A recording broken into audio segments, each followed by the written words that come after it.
Hi Mudiwa, it's Audrey, yay!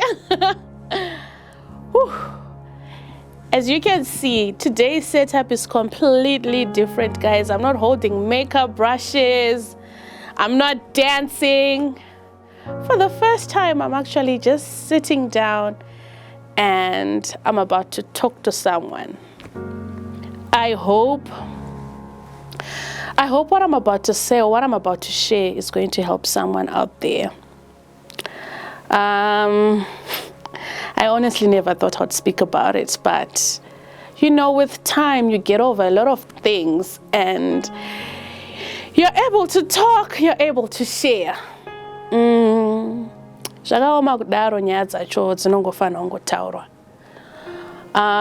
My name is Audrey Chitewe. I am 29 years old and I am a girl. I'm a 29-year-old divorcee. Yeah, I've just confirmed it. It's definitely not a title one can actually speak confidently to say I'm a divorcee, but it is what it is. Yeah, so I've been married before. I was married for 7 years. I got married young, very young. I got married at 20. My daughter was in August when I was 20. My daughter was in August when I was 19. Turned 20 in November, and then the wedding was in December. So that's when I then moved and started staying with my husband then. Today I'm just going to share my journey from the time when I got married all up to the divorce and how I've managed to become the person I am today after going through a divorce. As a child of God, God definitely doesn't like divorce, but sometimes it's an issue of compatibility between the two parties. I do not hate my ex-husband. He's now married, he's got a beautiful family, and I absolutely wish them well. I wish them the absolute best. It's only befitting, because I'm human, to wish them well. I don't think I wish them the absolute best to this beautiful family. Today, it's not about him, it's about me. I'm going to be sharing what I went through, or as an individual, emotionally, mentally, physically sometimes, without him being in the picture. You know, when I got married, it felt right at that time. If I'm to be asked, did I marry for love or did I marry for money? It's one of the most trending questions these days. It definitely wasn't for money. About the love aspect, I think I was quite young to really confirm that I was madly in love, but let's say yes, I did get married for love. But one of the many things I believe I didn't think through was the issue of being committed, the issue of being a whole wife, the issue of life changing, the issue of then having someone everywhere you go and being known that you are a wife.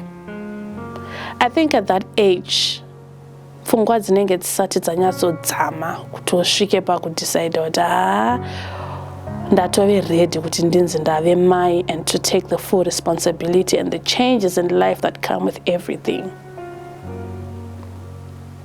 It wasn't Yeah. It wasn't, I don't think ndakapinda ndazvipira kuti ndakupinda.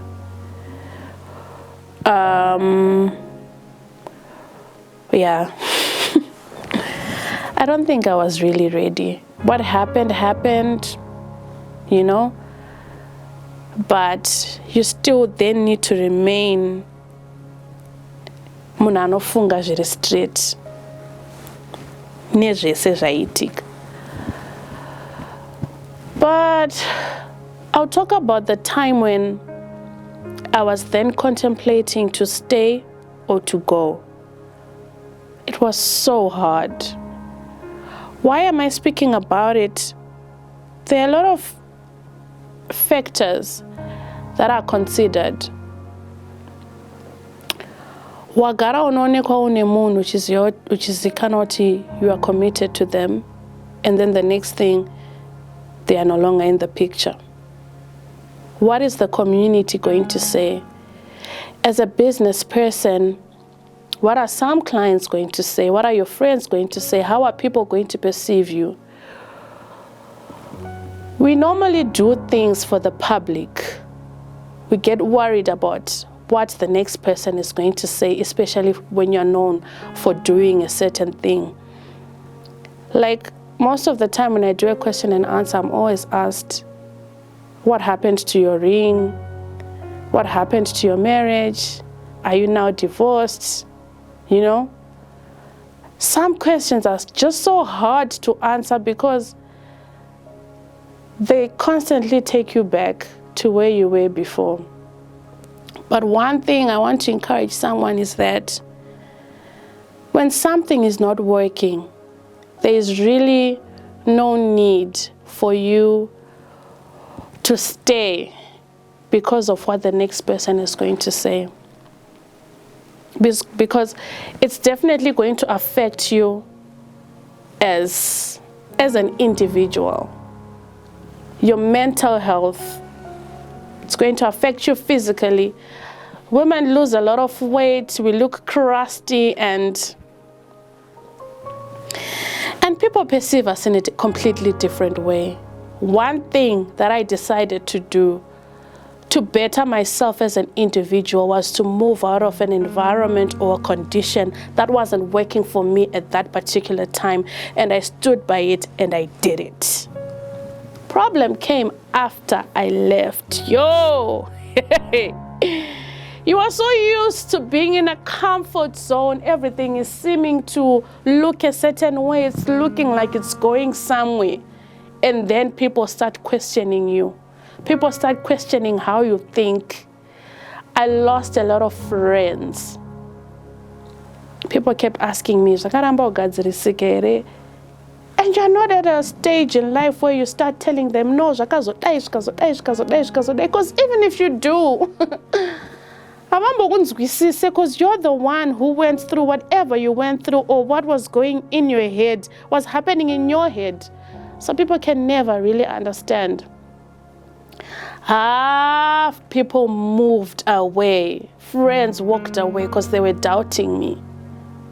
Some were then thinking, uyu arikuita zvaarikuita uyu kuakazoyaumba kwedu ozodai so ozoshamwaridzana nemurume wangu ozodai. What are we learning? People lost so much trust in me because they thought I was becoming munhu wemastreets.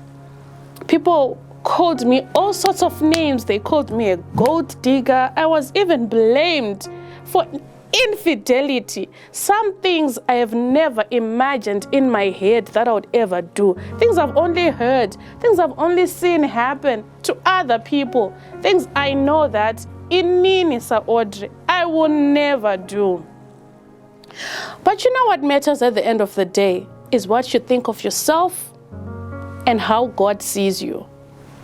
One thing that made me pull through, to be honest, was the love of God and friends and family that were very close to me who stood by me when I was going through that transition. Because it involves a lot. At some point, my work just started dwindling. I was lazy. I couldn't work because the paperwork took so long. And there was this whole back and forth and whatnot. It was really difficult. Would I encourage someone to go through a divorce? No. If it's something you can fix, fix it. What I do not encourage is for someone to stay when it's not working. Because at the end of the day, how you are is determined by your environment, what you think of yourself, and how God sees you. So haikona kugara kana zvisiri kuita. To my younger sisters out there, there's no need to just quickly rush and get into it and, work on yourself as an individual. Work on your relationship with God, Shinenaro, guys. one. It's not easy. It took me years for me to be able to sit down and talk about this the way I'm talking about it now, because it involves a lot of emotions. I remember this one time doing a client makeup and the client said to me, "Ko, why don't you stop?" I'm like, Ibasarang, and this is what gives me money. So I need to do it. And I did her makeup crying because of what had happened. My emotions were just all over the place. But as the word of God says, this too shall pass. There will come a stage where you will forget or you will forgive, or everything you were going through just sort of flashes away and you start afresh. Which is also one very hard thing, to start afresh from scratch. I had to rebuild myself, regain confidence. But there's one Sunday that really changed my life when I was in church. Being alone and getting married so early and being used to having someone by your side and then not having someone at all. It's a huge transition, and you have to be okay with yourself in order for you to pull through. I remember this one Sunday, Pastor Tom was preaching about,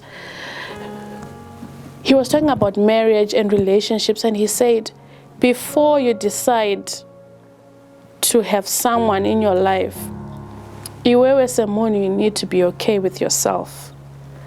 I had to start learning to be okay with myself, to love myself, and to tell myself that I'm good enough. To look in the mirror and say, yay, wakanaka dre. Which is one of the many things most people are struggling with these days. When we look at ourselves in the mirror, we are constantly comparing ourselves with a lot of people. But instead, you need to get to a place where you look at yourself in the mirror and you tell yourself that you are okay the way you are, and you learn to love yourself, and you start from there. When you learn to love yourself, rest assured, whoever you are taking in is going to love you the way you want to be loved. I'm not talking about relationship-wise, I'm even talking of family, friends, and just the people around us. How you see yourself and how you carry yourself and how you love yourself determines the kind of person you are. A lot of things changed. My mom always used to tell me growing up, noise. And would go to parties and I'd be invited to go on the dance floor and I would dance. But at some point in life, those few years, during all the transitions and all of that, somehow my light just went. It switched off. I became a person I also just personally didn't know. But after liberating myself, after freeing myself, somehow I went back to the old person I am. So the Audrey that you see now has been there before, but in between, life happened and all that went away. But now, that same Audrey is back. I'm more expressive, I'm more loving, I'm more caring. I know myself a lot more. I know what I want. And I feel like I've opened my heart for genuine people. Do I have space for people who just want? No, I don't think I do. The only space I have is for people who are showing me genuine love. Am I looking forward to getting married again? Yes. I've not given up because I got a divorce. I strongly feel like there's more to my life than what I've seen. And I certainly know that God is definitely preparing so much better for me out there. So, for my young sisters, work on yourself, get to know yourself, and know that whatever happens in your life must not affect kumberuku. You must give yourself room to heal, to forgive, to learn yourself, to get to know yourself, and to become the best version of you. So this is confirmation that after a divorce, you can be yourself. You can be happy. You can be able to dance again. You can be able to be a force even when it comes to work. You can be able to push your career and become munukwai. So yeah, I hope that this has helped somebody. I definitely cannot dwell much into detail because of the respect I have for the other party, but as for me, I think I have confirmed to that person who's been asking if I've been married before. I have expressed the different patterns. Today you're happy, tomorrow you're sad, tomorrow you're crying, tomorrow you're shouting, you're throwing things around. And it's all a journey to becoming a better person and to getting to know yourself a lot more. So, thank you for listening. I hope this is going to help someone. God loves you.